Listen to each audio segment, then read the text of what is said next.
Okay, Assalamualaikum and a very good morning and good afternoon. Yeah, so for my student in 6B, 6F and 6G, this video is for you all. Okay, so today I'm going to cover on Zakat system. Zakat system, which is in topic 2 in lesson plan. So let's see what will be covered in this chapter. Okay, by the end of the topic, you will be able to discuss the condition of zakat obligations, and you will be able to explicate the basic principles of zakat system. And the subtopics that you will be covered in the zakat system, first is the conditions of zakat obligation. Second is the principles of zakat accounting. And then mal liable to zakat, limits on assumptions, the yearly terms, how, and zakat beneficiaries. Okay, zakat beneficiaries, I think we have covered, right? Have covered. I have attached you the notes before this, so you just need to look at that notes. So I'm not going to cover detailedly on today's topic. I just want to cover on the condition of zakat obligation for this video part. Okay, the first part is about conditions of zakat obligations. Another few parts will be covered on the next second video. Alright, so basically this chapter is actually to explain you what is the conditions of zakat obligations. Okay, when you want to pay zakat, what is the condition that you need to meet, okay, in order to pay the zakat. So the first condition is when you have completed the ownership of wealth. When you not have completed, but when you have complete ownership of the wealth, which means that you have its own you have possessions on it. Okay, I will cover up later detailedly, but this is just I want you to expose what is the conditions of zakat being obligatory. Okay, the first is when you have a complete ownership of the wealth. Second, when the wealth reach a minimum zakatable value, what we call as nisab. Third is the completion of lunar year, when the wealth is in a complete of lunar year. And then when your wealth in a category that can be zakatable, it has a few categories that can be zakatable. And then when you have a growth, when the wealth that you own is a growth asset. Okay, growth asset yang bertambah. And then when the wealth you have is above the basic needs. Basic needs tu adalah few basic needs that you need to know lah. Okay, so these are the conditions of zakat being obligatory. So when you want to pay zakat, these are the conditions that you need to fulfill. Okay, because zakat will not suka-suka je ambil duit daripada harta you, personal you, no. Zakat ada condition dia. Bila you capai condition dia, baru you boleh pay zakat. Okay. Alright, next. The first of condition is when you have complete ownership of wealth. Okay, kita panggil dia sebagai milk al-tam. This complete ownership of wealth ni is when it means that owners has right to use the wealth and benefits without any authorization from other. Okay, that is why I said here, I highlighted here, when you own a wealth and you want to pay zakat from that wealth, you must be in the possession. Okay, you tengah pegang zakat tu, you tengah pegang harta tu, you tengah own the harta. Okay, and then the benefit when you have wealth and then you invest that wealth, the profit of investment tu akan bagi benefit kat you juga. Okay, kat you juga. So the benefit tu you akan bayar untuk zakat. And then third, you must be able to dispose. Maknanya when you don't want that wealth tu, contoh macam kereta ke apa kan, you can dispose the asset. You have the right to dispose as he wills. Maknanya as you wills lah. Suka hati you bila-bila nak dispose. Okay, maknanya you tak ada macam nak tanya orang lain, boleh ke dispose asset ni? Sebab that asset is yours punya. So you had the right to dispose it. And then when no one else right must be attached to it. That means the right is for you only. Okay, for you only the right. Okay. Alright, complete ownership also means that you owning the title, okay, and the benefits of the wealth without restriction, either legal restriction by authorities. Tak ada authority yang masuk campur tangan lah dengan wealth you tu. Okay, because you own the title, you are wealth tu you punya, and apa-apa wealth tu bagi benefit kat you, you boleh guna. So, bila you capai dua-dua ni, dua-dua conditions of title and benefit ni, the wealth tu is zakatable. Okay. So next is alright. Second condition is when the wealth reach minimum zakatable value. Okay, the wealth that you want to pay zakat, from the wealth is you need to make sure that it reach a minimum limit of, we call as nisab lah, minimum limit of value lah, yang ternyata dalam yang dah tertulis dalam Al-Quran. Okay, so what you need to know is that nisab tu limit value lah. Okay, limit value of the wealth that is zakatable. Okay, if gold is 85 grams, okay, 80 grams atau bersama dengan 20 mithals, okay, it must be 24 carats gold. Okay, however for silver it is 595 grams and equals to 200 dirhams. You will see this when you do a computation of zakat accounting nanti. Macam mana zakat accounting tu kira untuk 85 grams gold ataupun silver. Okay, so zakat, okay, gold is actually the standard. Gold is actually standard nisab. Okay, standard nisab. And all monetary wealth is 85 grams of gold, while silver is 959. Okay, zakat is actually not imposed unless the zakatable asset reach a certain minimum level called nisab. Okay, nisab tu maksudnya macam zakat dia takkan zakatable. Sesuatu wealth is not zakatable bila dia tak reach nisab. So dekat sini, bila kita nak tahu whether the wealth is reached nisab or not, it is equal to 85 grams of 24 karat gold. Okay, so when the wealth is reached the 85 grams of 24 karat gold, that means the wealth can be zakatable. Okay, kalau wealth tu dia kurang daripada 85, so it is not zakatable.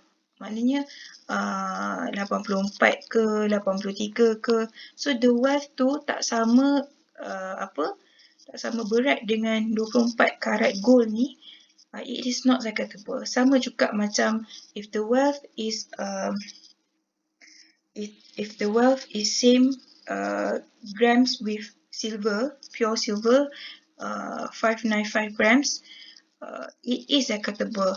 Kalau kurang daripada 595 grams of pure silver, the wealth is not zakatable. Okay, so every Muslim who reach nisab on all assets that he owns is liable to pay zakat. Bila dia dah reach nisab antara dua ni, okay, antara salah satu ni lah atau dua-dua, he is liable to pay zakat. Thus, if the zakat is not reached minimum nisab, it is exempted from zakat. Kalau dia tak reach, not reach minimum, it is exempted. Okay, exempted, tak payah bayar zakat lah. So ingatlah, bila you nak bayar zakat melalui wealth yang you ada, harta yang you ada, make sure berat dia sama macam 24 karat gold and berat dia sama dengan pure silver yang ditetapkan dalam Al-Quran.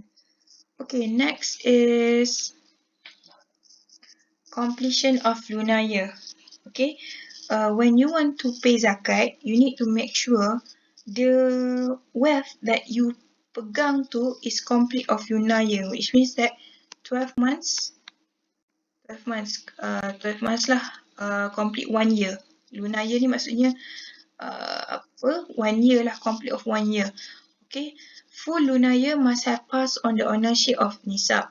Zakat on wealth is yearly obligation. Okay, sebab zakat on wealth ni dia adalah yearly obligation. You kena bayar setiap tahun and cannot be imposed at a shorter intervals except for certain wealth which do not require haul, macam crops ke, fruits ke, honey ke. Benda-benda ni tak perlu tunggu jangka masa 1 tahun dan bayar zakat, sebab benda ni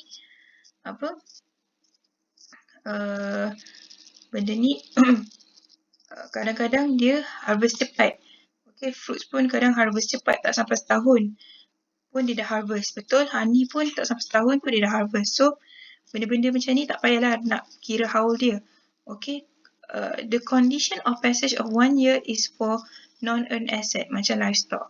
Okay, livestock ni macam kambing biri-biri ni lah yang kat sebelah ni. Kambing biri-biri yang kat sebelah ni dia kena ikut lunar year. Okay, untuk bayar zakat. So actually the crops, fruits and honey, we do not need to reach haul such as crops, fruits and honey ni, sebab income on that items is due immediately. Okay, dia cepat due, okay, on the increase of its value. So zakat, it cannot collect twice on the same zakatable items within 1 year. When you pay zakat, you cannot pay zakat twice a year. Okay, cannot twice a year on the same item. Boleh sebab that is why macam crops, fruit ni dalam setahun kadang dia berbuah 2-3 kali. So kita kena make sure that dia tak ikut haul. Dia tak payahlah nak ikut setahun dan you bayar, setahun dan you bayar. Okay, so zakat is due annually and must be paid year after year on the same items. Sebab Islam dia tak nak macam bebankan, tak nak bebankan payers. That's why dia ada condition yang tertentu. Which one is need to full the lunar year and which one of the items that doesn't need a lunar year or haul. Okay, that is for the completion of lunar year. Okay, next is categories of wealth that can be zakatable. Okay, when you want to pay zakat, you need to ensure that the wealth that you possess tu, possession of the wealth that you tengah pegang tu, is in a category of zakatable ke tidak. So you need to ensure lah you have they have 5 categories. First is silver and gold, obviously. Bila you ada silver and gold, you buat investment. So investment on the silver and gold tu, you boleh bayar zakat. Okay. And then minerals and bullion and treasures. Trade merchandise ni apa-apa barang yang jualan lah, barang jualan. Okay, barang jualan you dapat hasil jualan, you bayar zakat. Livestock ni macam contoh lembu yang you ternak dan dapat hasil dari ternakan, you dikenakan zakat. Grains and fruit pun samalah. Bila you ada ladang buah-buahan ke, kebun buah-buahan, bila dah capai nisab and haul, nisab lah. Sebab fruits kan tak perlu haul. So nisab je, you kena zakat, bayar zakat. Okay. zakatable. Right. Okay. So next is wealth must be capable of growth. Okay. When you want to pay zakat, you kena make sure lah wealth you tu is capable to grow. Okay, to grow. Bukannya tak memberi apa, tak memberi surplus. So make sure apa-apa items wealth yang you nak bayar zakat tu kena growth ataupun bagi surplus to you. So it also called as al-nama in Arab. So it must be growth asset. Okay, kena growth asset. The quality of assets that are subjected to zakat is that it must have a growth potential. Dia kena ada growth potential. Example macam cash in banks, financial instruments, securities, unit trust. For example lah, as Bumi Putra, you boleh invest dekat ASP. Okay, ASP. So ASP setiap tahun akan mendapat bonus, betul? So bonus tu, bonus tu kalau dah capai nisab, contohlah dah capai nisab which is equals to 85 grams of gold, you can be zakatable. You can bayar zakat from the bonus. Okay. However, untuk raw materials, contoh raw materials yang bahan-bahan mentah lah untuk production you, and then tiba-tiba barang-barang yang work in progress yang tak siap lagi, not ready for sale, please cannot use to pay zakat benda tu sebab kita tak nampak lagi bentuk jualan dia. So bentuk production dia apa. Jadi kita tak boleh bayar zakat on that work in progress items. Okay. Lagi satu, industrial asset macam building, machines, furniture also exempted because they are not business product but only facilitate on the business. Okay, benda-benda yang I pernah kata kat you dulu, items or items that for personal and service is not zakatable. Okay, kalau benda-benda yang helps in zakat, helps in your service or productions ke apa, it is not zakatable. Okay, right. So next is wealth. Okay, wealth must be above one's basic need. Okay, when you want to pay zakat, you ada wealth. Tapi wealth yang you nak bayar zakat tu, it must be above the basic need. It must be lebih banyak daripada basic needs you. Okay, must be above lagi. Dia punya kategori is not lah macam house yang you duduk tu. Takkan you kena bayar zakat? No, tak payah. Okay, sebab that is the basic needs. Clothes yang you tengah pakai, it is not zakatable. Okay, and then other personal items yang you tengah pakai. Contoh macam I pernah cakap, kalau you tengah pakai gold, okay, gold untuk hiasan, gelang ke, rantai ke, okay, takkan you nak zakatable-kan benda tu. So it is not zakatable. Islam bukan so complicated macam tu. Islam sangat mudah. Dia kata kalau wealth yang you ada is above the basic need. Contoh macam selain daripada rumah you, selain daripada baju-baju yang you pakai, dan selain daripada barang-barang perhiasan, okay, personal item, contoh macam jewelries lah, jewelries ke kan, okay, it is not zakatable. Okay, dia tak nak susahkan you kena bayar zakat tu. So I think that's all for today. Okay, sekejap je sebenarnya untuk first part ni. Untuk second part is quite complicated, tapi I will explain you on the same day. Maybe petang sikit I will upload a new video lagi, part 2. On this video I just want to show you lah apa-apa condition yang you need to know if you want to pay zakat. Okay, so this additional information you can read. I just add on here. Please read and understand ke. Okay, so on the next topic we will cover on the principle of zakat accounting. Okay, which is more depth to about the calculation, about the zakat base, preparing and distributing of the zakat. So I think that's all for today's session. I hope that you all can fill up the attendance in Google form. Yeah, don't forget to fill out your attendance in Google form. Okay, thank you so much for watching and see you on the next video.